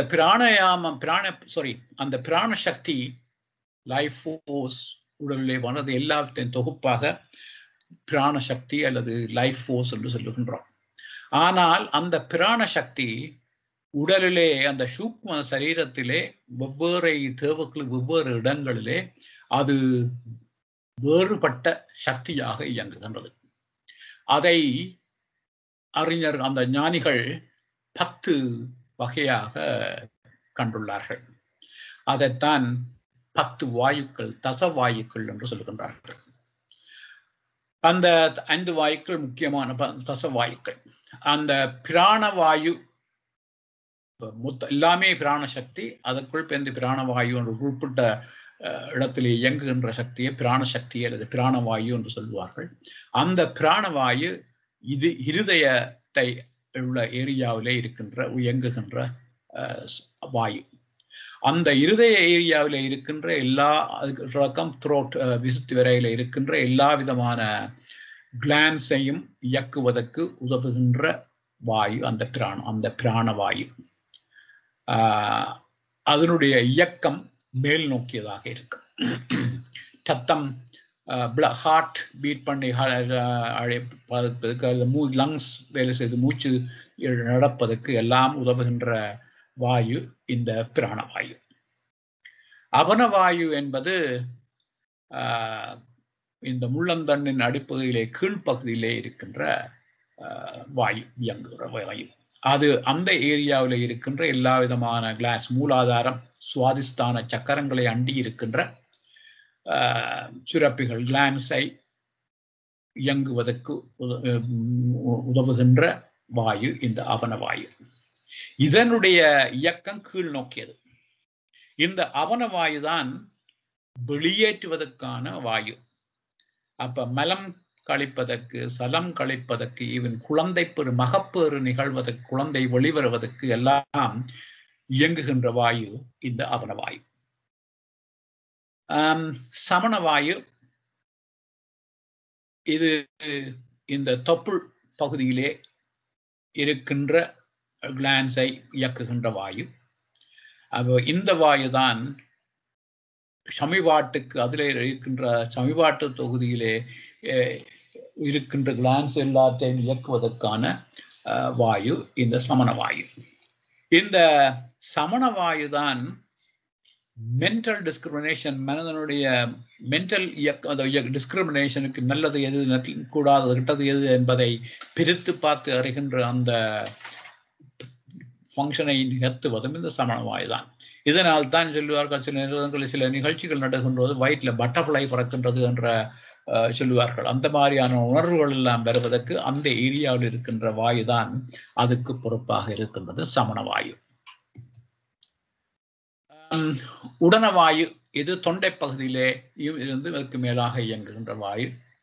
இதுதான் அந்த வாயுதான் நாங்கள் ஒன்றை விழுங்குவதற்கு, தைராய்டு கிளாண்ட்ஸை பேலன்ஸ் பண்ணுவதற்கு, இவ போன்ற இயக்கங்களுக்கு உதவுகின்ற வாயு. அதனுடைய இயக்கம் மேல் நோக்கிய இயக்கமாக இருக்கின்றது. வியனவாயு முழு உடலுமே இயங்குகின்ற, அதுக்கு ஒரு மையம் கிடையாது, முழு உடலும் இயங்குகின்ற வாயு வியனவாயு. இந்த வியனவாயுவை தான் கோஆர்டினேட்டிங் எனர்ஜி என்று சொல்லுவார்கள். எல்லாத்தையும் கோஆர்டினேட் பண்ணி இயக்குகின்ற எனர்ஜி. இதுதான் இப்ப இந்த பிளட் உடல் முழுவதும் சுற்றி வருவதற்கு, பிளட் சர்க்குலேஷன் இயங்குவதற்கு பொறுப்பாக இருக்கின்ற வாயு இந்த வியனவாயு. இந்த வாயுக்களை தவிர சில வாயுக்கள் சில ஸ்பெசிபிக் ஃபங்க்ஷன்ஸை இயக்குவதற்கென்று சில வாயுக்கள் இருக்கின்றன. உதாரணத்துக்கு நாகன். இந்த வாயுதான் இப்ப கண் சிமிட்டுவதற்கு, ஏவரை விடுவதற்கு போன்ற ஃபங்க்ஷனுக்கு இருக்கின்ற வாயு. கூர்மன் என்ற ஒரு வாயு, அதுதான் கண் விடுவதற்கான வாயு. நாகன் வாயு தான் பிரெத், மூச்சு இழுத்து வாழ்வதற்கு. கிருவரன் வாயு தும்முவதற்கு, இருமுவதற்கு போன்றவற்றுக்கான வாயு. தேவதந்தன் வாயு கொட்டாவி விடுவதற்கான வாயு. தனஞ்சயன் ஸ்வெல்லிங், இப்போ ஒரு இடத்துல அடிபட்டா அந்த இடத்துல வீக்கம் வரும். அந்த வீக்கம் நீர் கோத்து வீக்கம் வரும். அதற்கு வாயு தனஞ்சயன், பாதுகாப்பு வாயு. இந்த அந்த வாயுக்கள் ஒரே பிராண சக்தி தான் உடலிலே வெவ்வேறு இயக்கங்களுக்கு அந்த வாயு வெவ்வேறு விதமான சக்தியாக, வெவ்வேறு தன்மை கொண்ட சக்தியாக அந்த பிராண சக்தி இயங்கிக் கொண்டிருக்கின்றது. இந்த பிராண சக்தி அல்லது லைஃப் ஃபோர்ஸ், அதுவே குண்டலினி சக்தி தான். இந்த சக்தி அதுதான் உடலுக்கு ஆதாரமான சக்தி பிராண சக்தி, உயிர் சக்தி என்று சொல்லுவோம். இந்த சக்தியை நம்மாலை கட்டுப்படுத்தக்கூடியதாக இருக்க வேண்டும். மனம். வேதாத்ரி மகரிஷி சொல்லுவார், the other end of the mind is almighty. அப்ப இறைநிலையினுடைய மறுபக்கம்தான் இந்த மனம். அப்ப இந்த மனம் extension of the life force என்று சொல்லுவார்கள். இந்த மனம் தால நாம் உடலில் இருக்கின்ற அத்தனை பகுதிகளையும், அத்தனை இயக்கங்களையும், அத்தனை சக்திகளையும் மனத்தாலே நாம் கட்டுப்படுத்த முடியும். அதுதான் இயற்கை நிலை. ஆனால் அந்த நிலையை நாம் பலர் இழந்து விட்டோம். அப்ப பிராண சக்தியே எங்கெங்க பிராண சக்தி செல்ல வேண்டும் என்பதை மனத்தை கொண்டு நாம் கட்டுப்படுத்த முடியும், நிர்மாணிக்க முடியும். இப்போ உதாரணத்துக்கு வயிற்றிலே ஒரு எயில்மெண்ட், குளறுபடி இருக்கின்றது சொன்னால், மனத்தினால் பிராண சக்தியை அந்த இடத்துக்கு அதிகமாக செலுத்தி அதை நாம் குணப்படுத்த முடியும். இந்த மன வலிமை, மனத்திறன் நமக்கு இருக்குமா இருந்தால் அதை செய்ய முடியும். அதைத்தான் நாங்கள் பார்த்திருப்போம். வேதாத்ரி மகரிஷி இந்த உடற்பயிற்சி எங்களுக்கு தந்திருக்கின்ற போது, ஒவ்வொரு உடற்பயிற்சியையும் செய்கின்ற போது அந்தந்த பகுதியிலே மனத்தை செலுத்தி அந்த பயிற்சிகளை செய்ய வேண்டும் என்று. அவ்வாறு நாங்கள் கைப்பயிற்சி செய்கின்ற போது கையிலே மனத்தை செலுத்தி, அது ஒரு தியானம், கையிலே மனத்தை செலுத்துகின்ற போது அந்த இடத்துக்கு நாம் பிராண சக்தியை அந்த கையுக்கு நாங்கள் அனுப்புகின்றோம். அந்த கொண்டோம் அதை செய்கின்ற பயிற்சி. அப்போ ஒவ்வொரு பயிற்சியையும் நாம் கண்ணை மூடிக்கொண்டு நாங்கள் மனதினால் அந்த பகுதியை நினைத்து மனத்தினாலே பிராண சக்தியை நாங்கள் அந்த இடத்துக்கு செலுத்த முடியும். அப்போ உடலில் இருக்கின்ற அத்தனை நோய்களையும் குறைவுகளையும் நாங்கள் மனத்தினாலே தீர்க்க முடியும். அதற்கு அந்த மனம் வலிமை பெற்றிருக்க வேண்டும். ஆனால் நமக்கு பெரும்பாலானவர்களுக்கு நாங்கள் அந்த ஆற்றலை இழந்து விட்டோம். எம்மை பல வகையிலே மனம் உடலை கட்டுப்படுத்துவதற்கு பதிலாக, மனம் பிராண சக்தியை கொண்டோல் பண்ண இடத்துக்கு பதிலாக மறுவகையாக உடல் மனத்தை கட்டுப்படுத்துகின்ற ஒரு நிலை வந்துவிட்டது. அந்த உடல் அல்லது உடலில் இருக்கின்ற இந்த ஐம்புலன்கள் எமது மனதை கட்டுப்படுத்துகின்ற நிலை நமக்கு ஏற்பட்டு விட்டது. அந்த அளவுக்கு நாங்கள் நமது மன வலிமையை இழந்து விட்டோம். இதைத்தான் திருமூலர் என்ன சொல்றார் என்று பார்ப்போம். ஐவர்க்கு நாயகன் அவ்வூர் தலைமகன். ஐவர் என்று சொல்லுகின்ற போது ஐம்புலன்கள். அப்ப அந்த ஐவர்க்கு நாயகன் அவ்வூர் தலைமகன். இந்த ஐம்புலங்களுக்கும் புலங்கையும் கட்டுப்படுத்துவது அந்த ஐம்புலங்களுக்கு நமக்கும் இடையிலான இந்த இடத்தரகு இந்த மனம். இந்த மனம்தான் உலகுக்கும் நமக்கும் இடையில இருக்கின்ற அந்த மஸ்தியத்தை வகிப்பது. அந்த அளவு மனம் ஆற்றல் வாய்ந்தது. அதுதான் ஐவர்க்கு நாயகன். அந்த ஐம்புலன்களும் இருக்கின்ற உரைகின்ற அந்த உடலுக்கு தலைவன் இந்த மனம் என்று சொல்லுகிறேன். அப்ப இந்த மனம் தலைவன் வலுவானவனாக இருப்பானேனால் அந்த ஐம்புலன்களும் ஐம்பொறிகளும் அந்த பெருவுடலும் அவனுக்கு அடங்கி நடக்கும். ஆனால் அவன் தனது வலுவை இழந்து விட்டால், வலுவற்றவனாக இருக்கின்ற பட்சத்திலே அந்த ஐம்பொறிகளும் ஐம்புலன்களும் தமது இச்சைக்கு செயற்பட தொடங்கிவிடும். உடலும் அந்த தலைவனின் கட்டுப்பாட்டுக்குள் இருக்காது. அப்பொழுது தலைவன் அந்த ஐம்புலன்களின் இச்சைகளின் பின்னால் செல்வனாக மாறிவிடுவான்.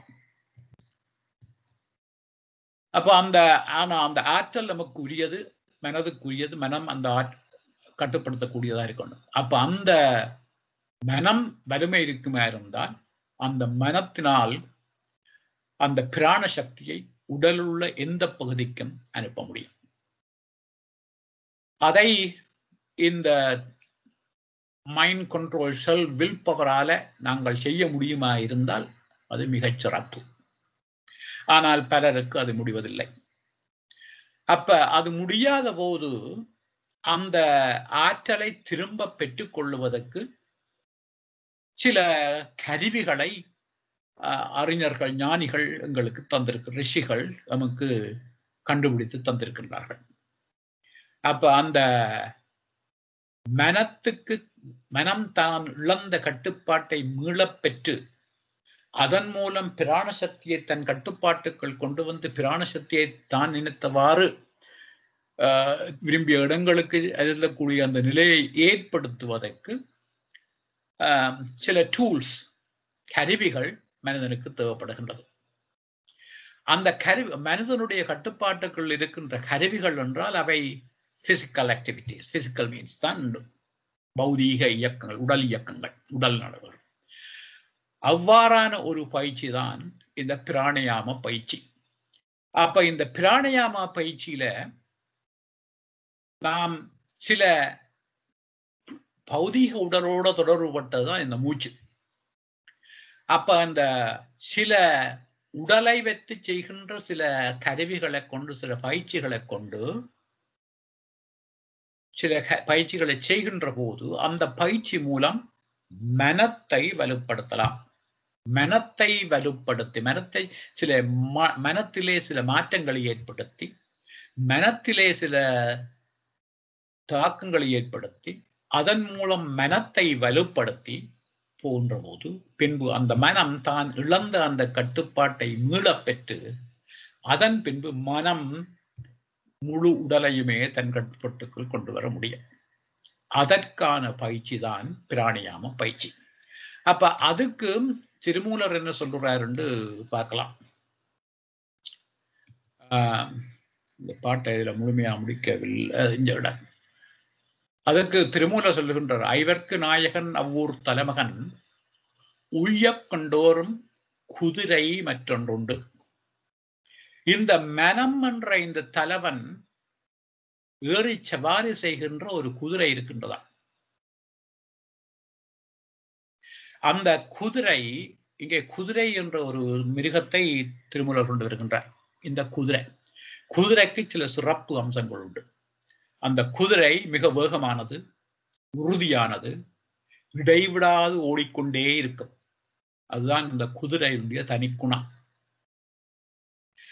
அப்ப இந்த குணநலங்கள் வேகம், உறுதி, இடைவிடாத ஓட்டம், இந்த மூன்றும் கொண்ட என்னொன்று இருக்கின்றது, அதுதான் மூச்சு. இந்த மூச்சுக்கும் இந்த மூன்று குணங்களும் இருக்கின்றது. வேகமானது, உறுதியானது, இடைவிடாது ஓடிக்கொண்டே இருக்கின்றது.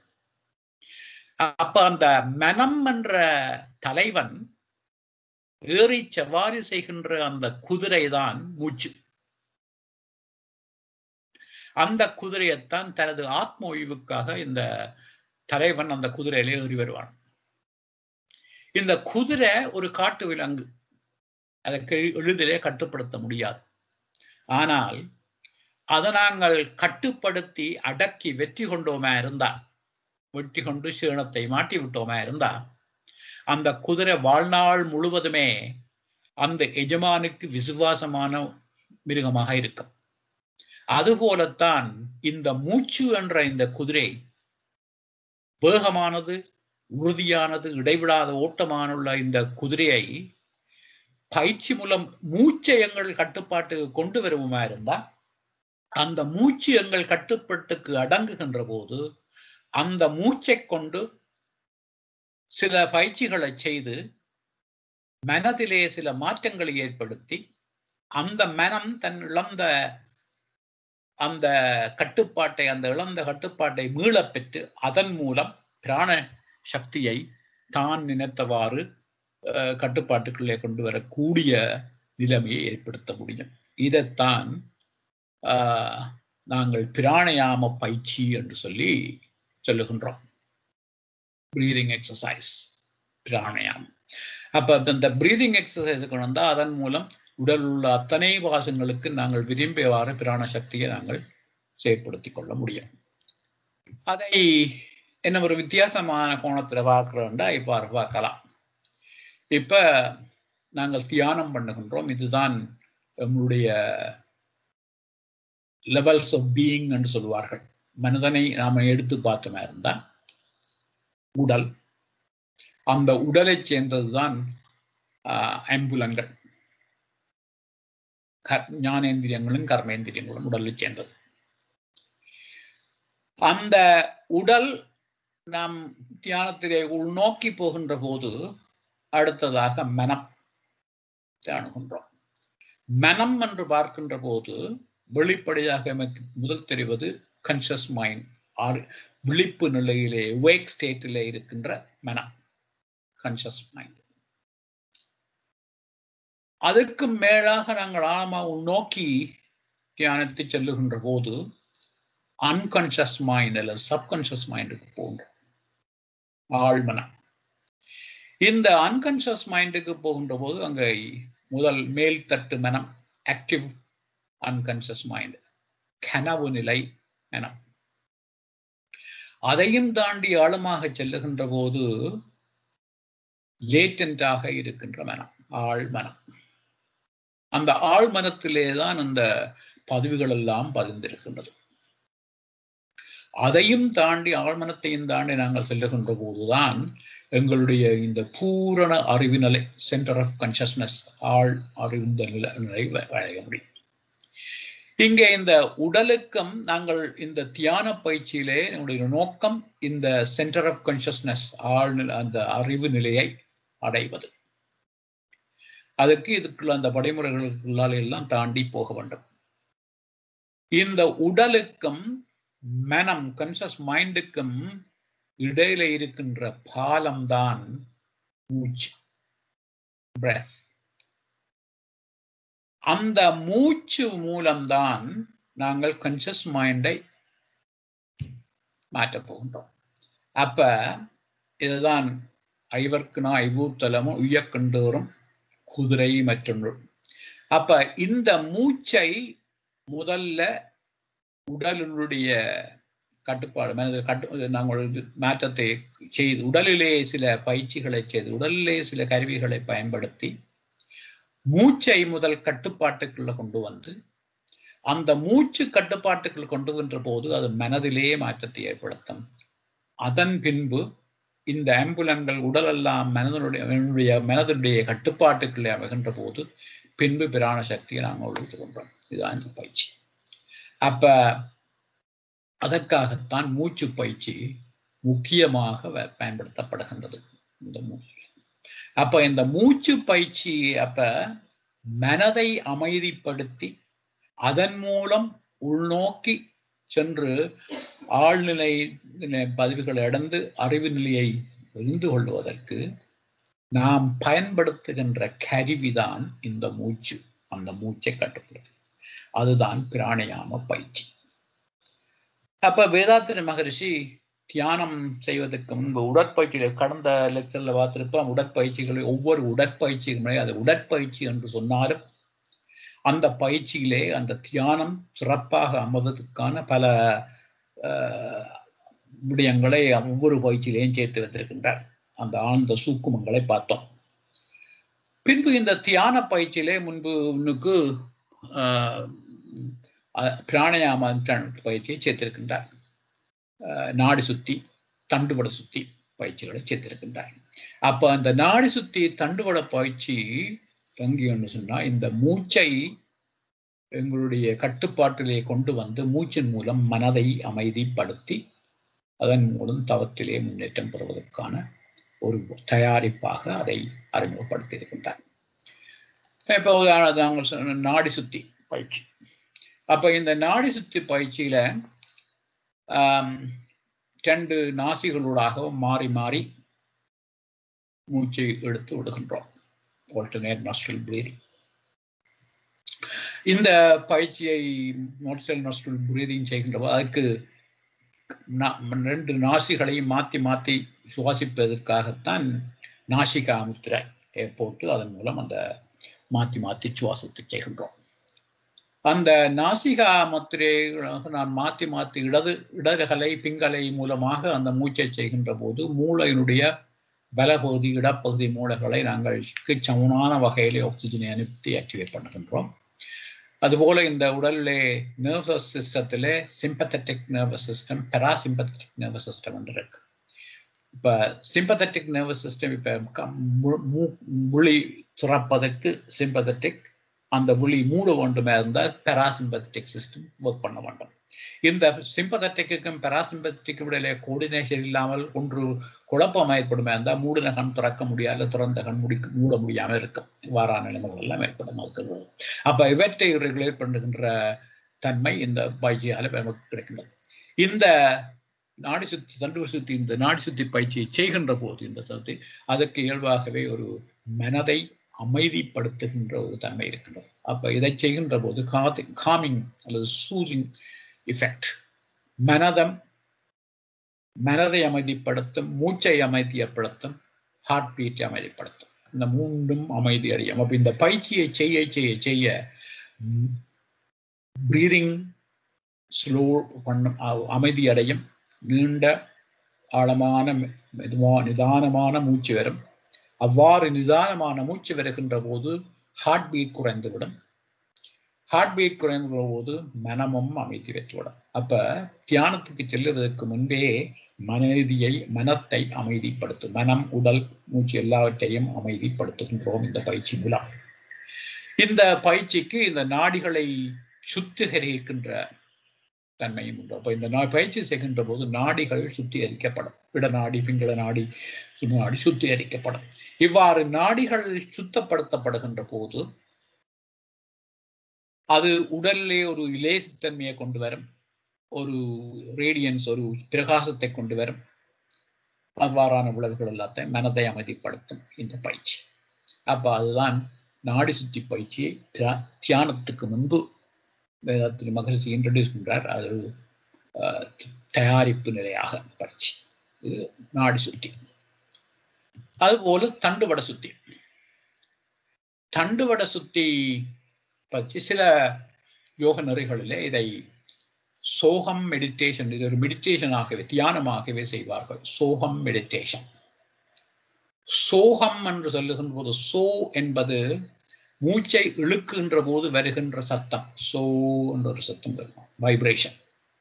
ஹம் என்பது மூச்சை வெளிவிடுகின்ற போது ஏற்படுகின்ற வைப்ரேஷன். ஹம் என்ற வைப்ரேஷனை போல இருக்கும். அப்ப இழுத்து ஒழுகின்ற அந்த வைப்ரேஷன். அப்போ இழுக்கின்ற மூச்சை இழுக்கின்ற போது ஒரு வைப்ரேஷன் ஏற்படும், மூச்சை விடுகின்ற போது ஒரு வைப்ரேஷன் ஏற்படும். அந்த 2 வைப்ரேஷனும் நடந்து கொண்டிருக்கும். சோகம். அந்த சோகம் என்பதற்கு சான்ஸ்கிரிட்டிலே அதன் கருத்து வந்து ஐ ஆம் தட் என்று சொல்கிறார்கள். அப்ப அதுதான் இந்த தண்டுவட சுத்தி. அப்ப இந்த தண்டுவட சுத்தியிலே நாம் மூச்சை இழுக்கின்ற போது மூலாதாரத்திலிருந்து ஆக்ஞைக்கு மூச்சை இழுக்கின்றோம்.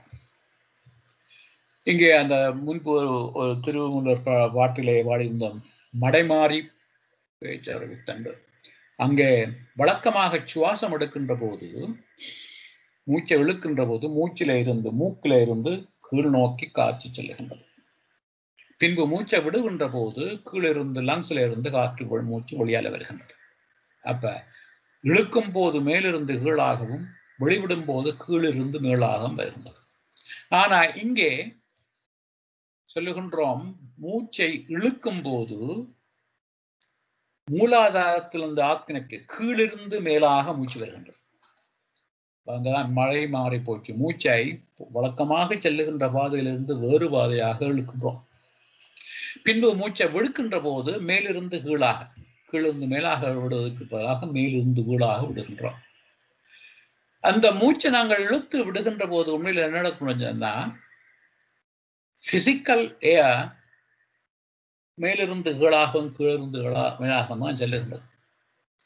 ஆனால் அந்த பிராண சக்தி, இந்த மூச்சை நாங்கள் சுவாசிக்கின்ற போது இழுக்கின்ற போது என்ன, அந்த மூச்சு பிராண சக்தியுடன் சேர்ந்து, இந்த பிராண சக்தியோட கலந்து பிராண சக்தியை சேர்த்து தான் ஒவ்வொரு செல்லுக்கும் கொண்டு செல்லுகின்றது.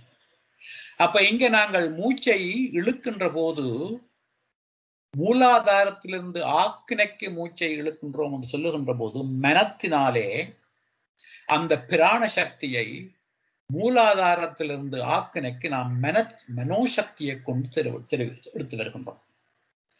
அப்ப அந்த பிராண சக்தி நாம் விரும்பிய இடத்துக்கு மனத்தால் செலுத்துவதற்கு அந்த மன வலிமை தேவை.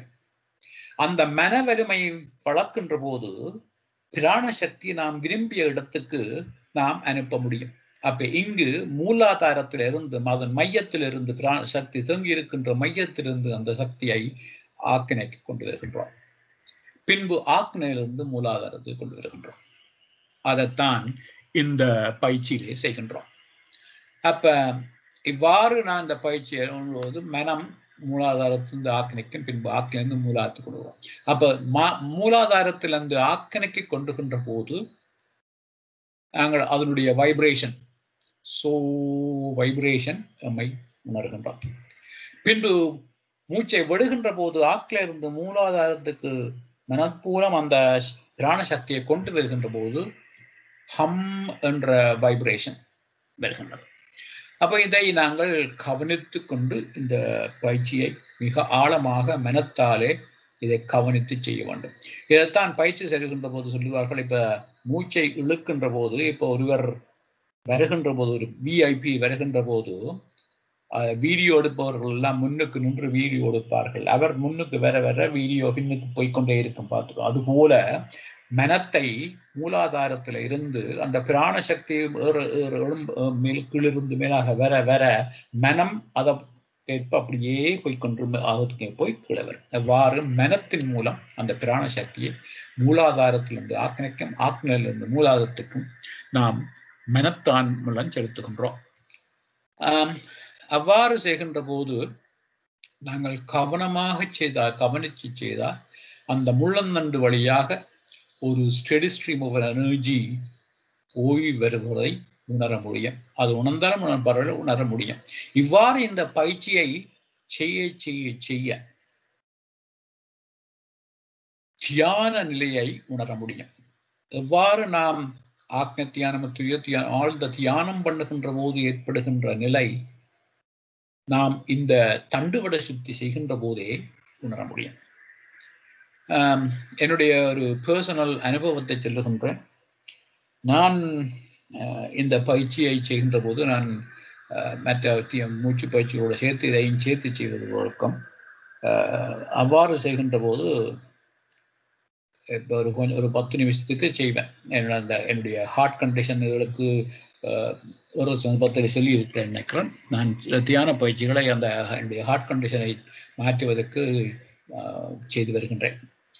அப்போ இதை ஒரு 10 நிமிடம் செய்வேன். இதை செய்கின்ற போது ஒரு 2 நிமிடம் 3 நிமிடம் செய்கிறதுக்கு முன்பு நான் நித்திரையா போயிடுவேன். திருப்பி முழிச்சு நித்தியா விட்டுன்னு சரி போட்டு திருப்பி முதல்ல இருந்து ஸ்டார்ட் பண்ணுவேன். முதல்ல இருந்து ஸ்டார்ட் பண்ண பிடித்து இன்னொரு 2 மினிட்ஸுக்குள்ள நான் திருப்பவும் நித்திரைக்கு போய்விடுவேன். மிக கஷ்டப்பட்டு இந்த பயிற்சியை தொடர்ந்து செய்ய முடியாமல் நித்திரை ஆகிறேனே என்று பின்புதான் எனக்கு விளங்கியது, நான் நித்திரையாகவில்லை. நான் அந்த மூச்சு செய்கின்ற போது என்னை அறியாமலே நான் அந்த தியான நிலைக்கு சென்று விட்டேன். அதை புரிந்து கொள்ளாமல் நான் தூக்கத்துக்கு போய்விட்டேன் என்று திருப்பி அதை செய்ய முற்பட்டேன். அதை என்றால் தூக்கம் என்றது தூக்கம் இல்லை என்பது ஏன் விளங்குனா, அதை தூக்கத்துக்கு போயிட்டேன் விழிச்சு செல்கின்ற போது நல்ல ஃப்ரெஷ்ஷாக இருக்கும். நல்ல அது ஒரு வகையான உணர்வு ஒன்று இருக்கும், சொல்ல முடியாத உணர்வு ஒன்று. அது பின்புதான் விளங்குறது அது தூக்கம் அல்ல, அது தியான நிலைக்கு சென்று விட்டேன் என்பது. அந்த அளவு சக்தி வாய்ந்த ஒரு மூச்சு பயிற்சி இந்த தண்டுவட சுத்தி. அதனால்தான் இதை தனியாகவே தியான பயிற்சியாக செய்கின்றார்கள்.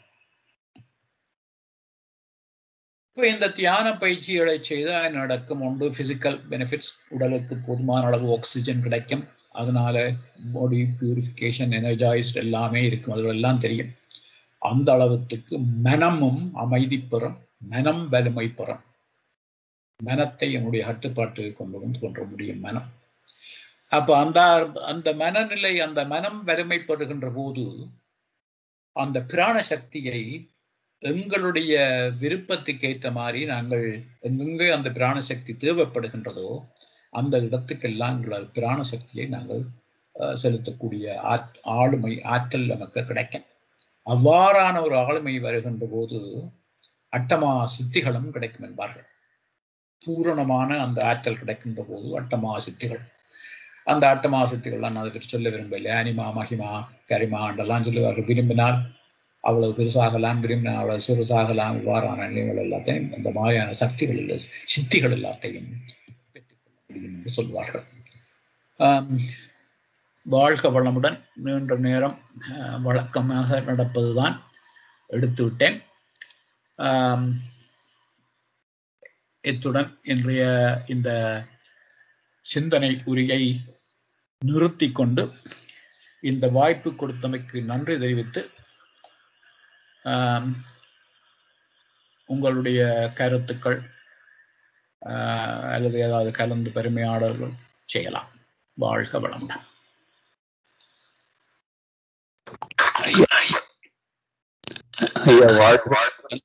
வாழ்க வளமுடன். கேக்குதுங்களா ஐயா? ஆமா, கேக்குது.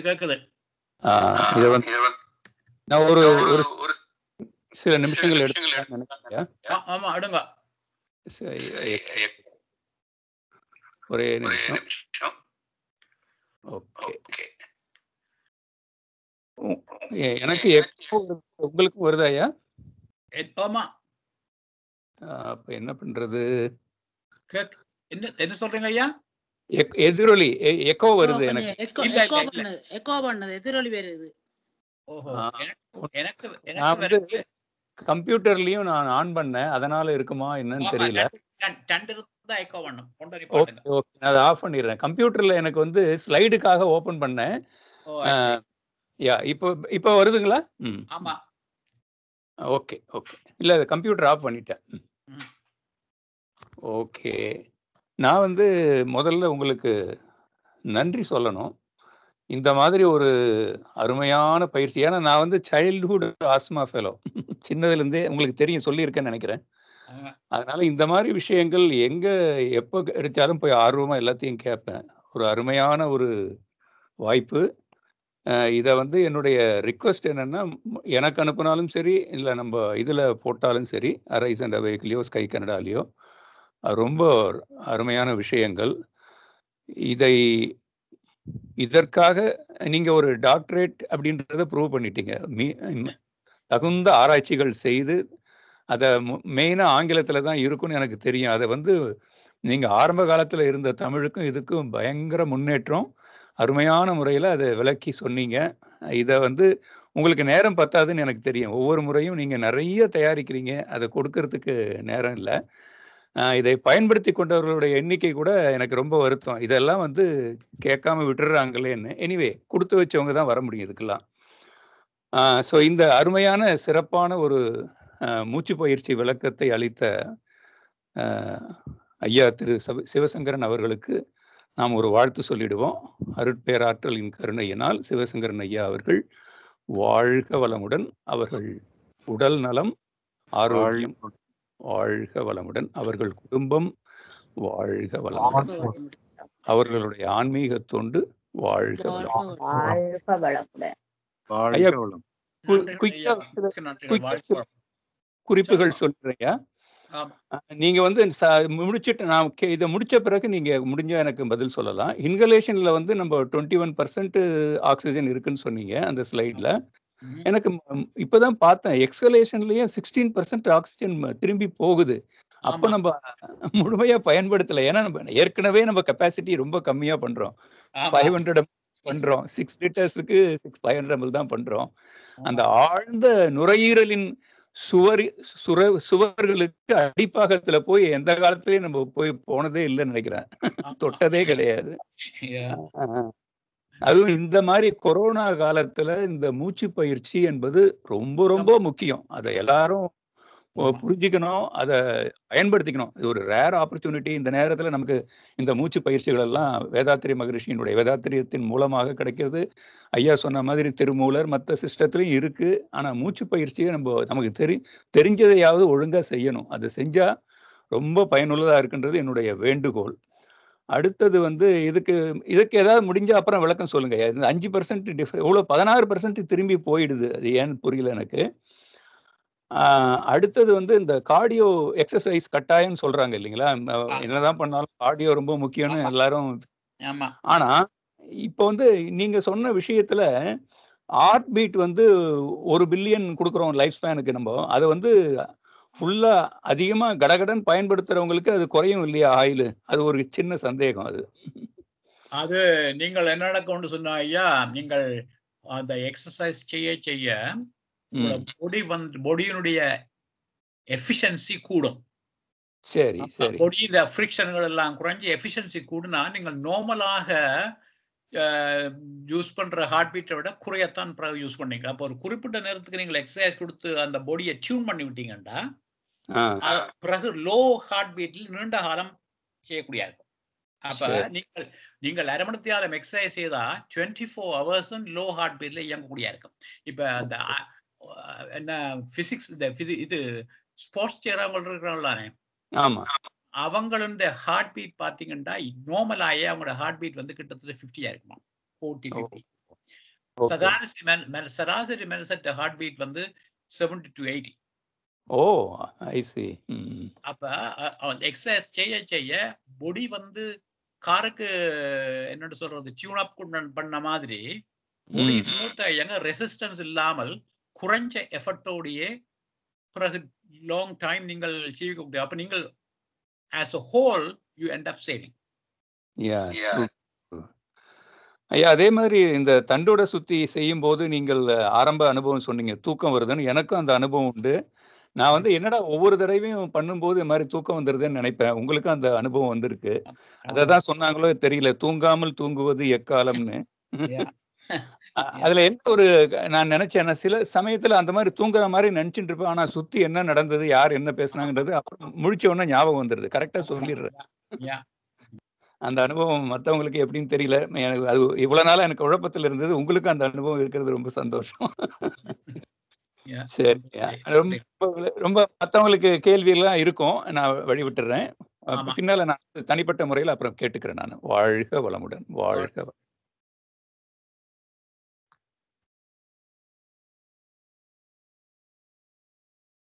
வெங்கடாசுரம் பழனியப்ப நீங்கள் ஹேண்ட் ரைஸ் பண்ணுமா? இருந்து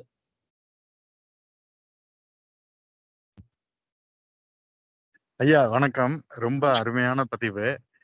சாரி, நான் திருப்பி கூப்பிடுறேன் ஐயா. வேற யாராவது இருந்தா எடுத்துங்க. லைன் கட் ஆகுது. ஓகே ஓகே, வாழ்க வளமுடன்.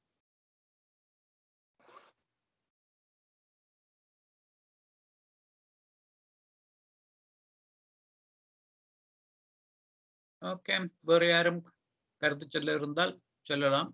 என்றால் நாங்கள் உலக நல்ல வாழ்த்து பாடி முடிக்கலாம்.